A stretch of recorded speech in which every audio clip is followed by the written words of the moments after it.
राम राम जी। कैसे हैं आप देख रहे हैं मेरा चैनल हरकंडी की बेटी। भगवान शिव का परम धाम केदारनाथ, जहां भगवान शंकर स्वयं भू शिवलिंग के रूप में विराजमान है। इनके दर्शन कर शिव भक्त जन्म जन्मांतर के बंधन काटकर मोक्ष का वर पाते हैं। लेकिन भगवान केदारनाथ शीतकाल में अपने दर्शन दरबार में नहीं देते, क्योंकि अत्यंत बर्फबारी की वजह से मंदिर के कपाट बंद हो जाते हैं। ऐसे में भगवान केदारनाथ की डोली ऊखीमठ के लिए रवाना हो जाती है। इसकी पौराणिक मान्यता भगवान राम के पूर्वज राजा मानदाता से लेकर भगवान शंकराचार्य और भगवान कृष्ण के पोते अनिरुद्ध से जुड़ी है। तो आज मैं आपको ले जाने वाली हूँ ऊखीमठ। आप मेरे चैनल को पूरा देखोगे तो इसकी सारी जानकारी आपको मिलने वाली है। और हाँ, अभी तक आपने मेरे चैनल को सब्सक्राइब नहीं किया है तो प्लीज सब्सक्राइब भी जरूर कर दीजिए। उत्तराखंड के रुद्रप्रयाग जिले में स्थित ओमकारेश्वर मंदिर है ऊखीमठ। एक प्राचीन मंदिर है जो समुद्र तल से 1311 मीटर की ऊंचाई पर स्थित है। ओमकारेश्वर मंदिर रुद्रप्रयाग से 41 किलोमीटर की दूरी पर स्थित है।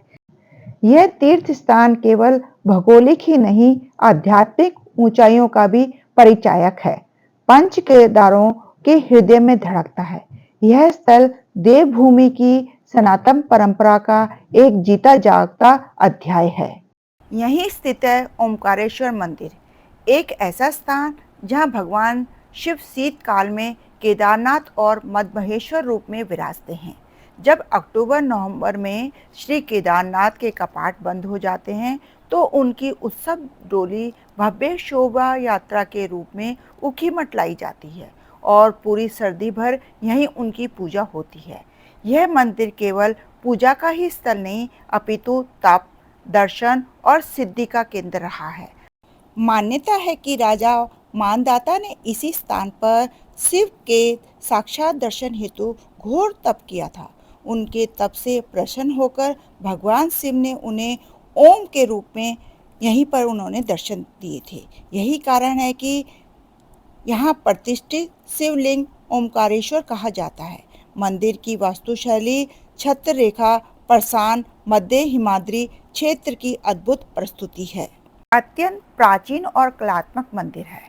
ओमकारेश्वर महादेव के लिए कहा जाता है कि ये राजा मानदाता के कठिन तपस्या से ओमकार स्वरूप में प्रकट हुए थे। जैसा कि आप जानते हैं कि शिव के 12 ज्योतिर्लिंगों में से एक मध्य प्रदेश में ओमकारेश्वर ज्योतिर्लिंग में भी इसी मानदाता की प्रतिष्ठा है। मानदाता भगवान राम के पूर्वज थे। वह ब्रह्मा जी की 15वीं और मनु की 10वीं पीढ़ी में उत्पन्न हुए थे। श्री राम जी का जन्म 25वीं पीढ़ी में माना जाता है। केदारखंड में 5 केदारों की महिमा है। उनमें से प्रथम केदार भगवान केदारनाथ और द्वितीय के केदार मद्महेश्वर के शीतकाल में 6 माह के लिए यहीं विराजते हैं। 6 महीने तक यहीं उनकी पूजा अर्चना और उत्सव डोली आती है तो पूरे उत्साह के साथ, और जाती है तो पूरे उत्साह के साथ। शेष अन्य केदारों में रुद्रनाथ, तुंगनाथ और कल्पेश्वर महादेव के विग्रह भी यहीं विराजमान है। इस तरह से यहाँ 5 केदार हैं। इसलिए इस धाम को संपूर्ण शिव का धाम और शीतकाल का 4 धाम भी कहा जाता है। ये सभी दुर्गम स्थान हैं। सभी लोग यहाँ नहीं जा पाते। इसलिए जो यात्री श्रद्धालु जो पंच केदार की यात्रा नहीं कर पाते तो इस मंदिर और इस गद्दी के दर्शन कर लेते हैं। उसे सभी पंच केदारों की यात्रा का फल मिलता है और मनोकामना भी पूर्ण होती है, क्योंकि साक्षात भोलेनाथ जी यहाँ पंच रूपों में दर्शन देते हैं। ऊखीमठ का प्राचीन नाम उषा मठ है। आप सोच रहे होंगे कि शिव की नगरी का नाम भला उषा के नाम पर क्यों है, तो आइए इसकी भी मैं आपको पूरी जानकारी देती हूँ। उषा थी भगवान शिव के परम भक्त, उपासक और कालांतर में राक्षसी वृत्त को प्राप्त करने वाला वाणासुर की पुत्री थी। उषा ने सपने में एक सुंदर युवक को देखा और उससे प्रेम कर बैठी। सुबह उसकी सहेली चित्रलेखा ने उसका चित्र बनाया और उसकी खोज की। वो युवक कोई और नहीं, श्री कृष्ण का पोता अनिरुद्ध था, जो प्रभु दमन का बेटा था। चित्रलेखा ने योग के बल से अनिरुद्ध को कृष्ण के महल से उठा लिया और लाकर उषा के सामने प्रस्तुत कर दिया। अनिरुद्ध भी उषा के रूप पर मोहित हो गए और दोनों ने इसी स्थल पर गंधर्व विवाह कर लिया। 4 महीने तक दोनों राजमहल में रहे, लेकिन वानासुर को इसकी भनक तक नहीं लगी। जब पता लगा तब अनिरुद्ध को मारने के लिए उसने अपनी सेना भेजी। वानासुर की सेना और अनिरुद्ध के बीच में भीषण युद्ध हुआ। अनिरुद्ध ने असुर सेना को पराजित कर दिया। बाद में बाणासुर ने अनिरुद्ध को बंधक बना लिया। कृष्ण को जब पता चला तो वह अपनी सेना लेकर आ गए। इधर वाणासुर ने भगवान शिव को पुकारा।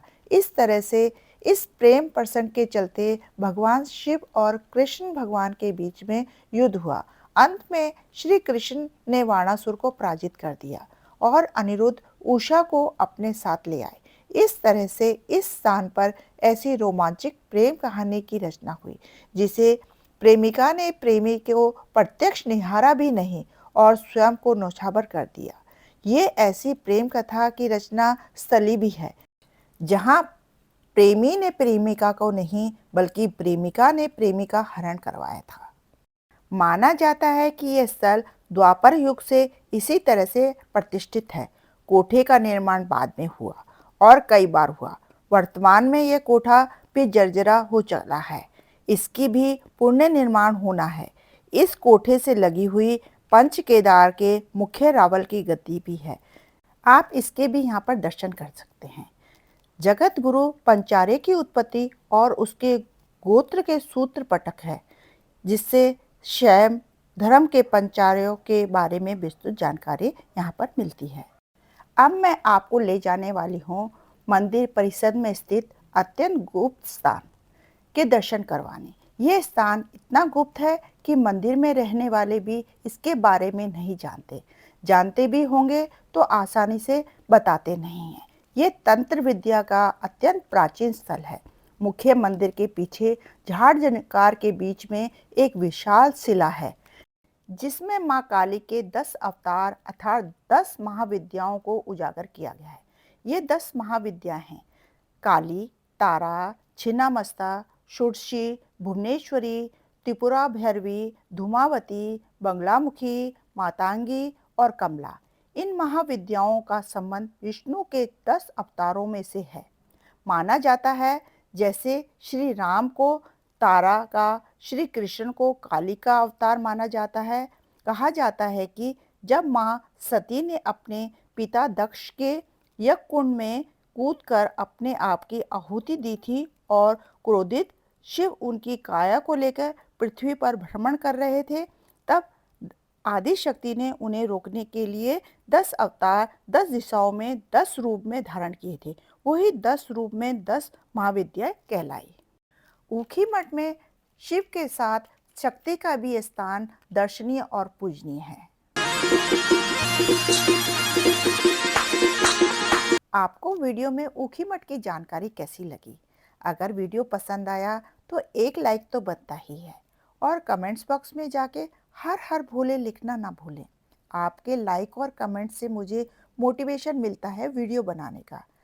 वीडियो देखने के लिए आपका दिल से बहुत बहुत धन्यवाद। कैलाश मारेंदा